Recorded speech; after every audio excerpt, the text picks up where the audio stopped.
Give me the hands you borrowed. Once upon a time, in a quiet village called Umu Diyoma, there lived a great king and his queen. They were blessed with a beautiful daughter named Princess Odiora. Odiora was loved by the people, admired for her beauty, and respected for her gentle heart.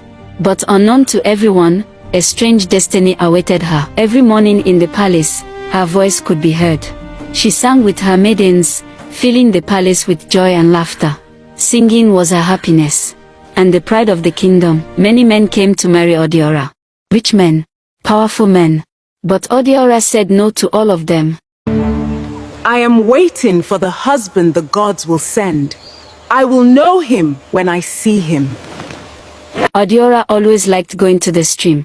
She went there often, just for fun, to relax, to enjoy the fresh air with her maidens. One day at the stream, Odiora saw a man. His name was Obunim.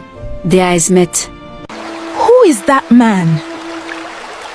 I feel something I cannot explain. Odiora returned to the palace, but she could not sleep. Her heart was full of Obunim. Odiora asked her maidens, "Who is Obunim?" They said they did not know him. Do you know who Obuneme is? Where does he live? A month passed, and Odiora could not see Obunim. She decided to go to the stream again, just for fun. To her surprise, he was there. Their eyes met, and her heart leapt. A few weeks later, Odiora and Obunim fell deeply in love. They started seeing each other often. Their bond grew stronger every day. Obunim later told Odiora that it was time for them to get married. Odiora brought Obunim into the palace. She stood before her father and mother. With respect, she introduced the man beside her. She told the king and queen that Obunim was the man her heart had chosen. She asked them to bless their union. 1 week later.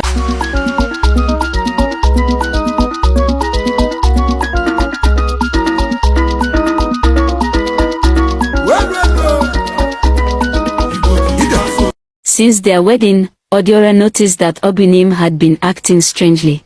Something about him felt different. After 1 week, Obunim told Odiora they must visit his home.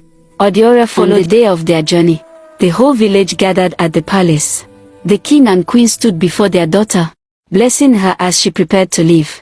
Villagers waved and prayed for the newlyweds. Drums sounded softly as Odiora and Obunim began their journey, with mixed feelings of joy and fear. Odiora followed her husband to his home. As they reached the forest, fear filled Odiora's heart. With her two maidens holding her tightly, she asked where they were going. Obunim replied calmly, "This is my kingdom. My people are waiting for us." Odiora, I am sorry. I lied to you. I was never a human being. I am a ghost. This forest, this is my kingdom.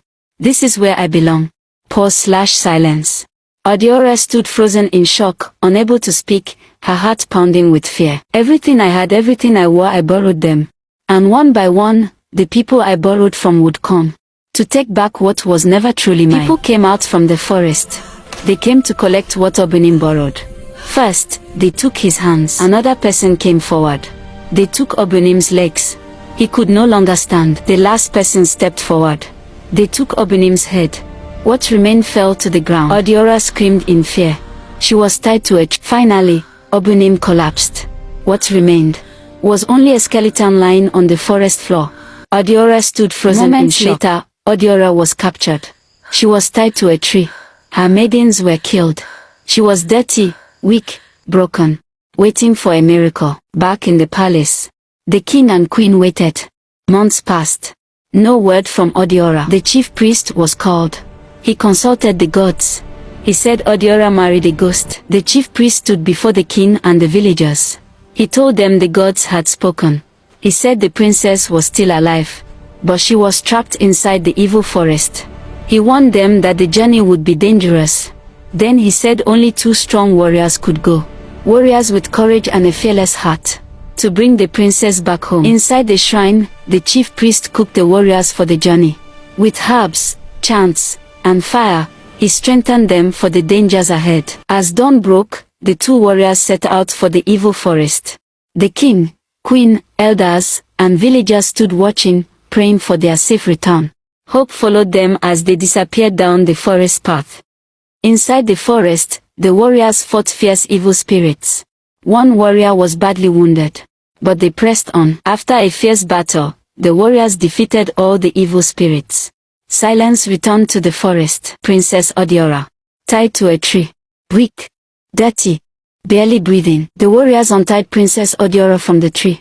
Weak and exhausted, she leaned on them as they carried her through the forest. Every step was filled with hope and fear, moving her closer to safety. The battle had taken its toll. One of the warriors, injured from fighting the evil spirits, could not continue. He stumbled, fell to the forest floor, and breathed his last. His bravery saved lives, but his journey ended there. The remaining warrior did not hesitate. With all his strength, he lifted Princess Odiora onto his back. She was weak, her clothes torn and dusty, her hair messy from the ordeal. Step by step, he carried her through the dense. At last, they arrived at the palace. The king and queen's eyes widened with disbelief and joy. Their daughter, Princess Odiora, was alive, safe.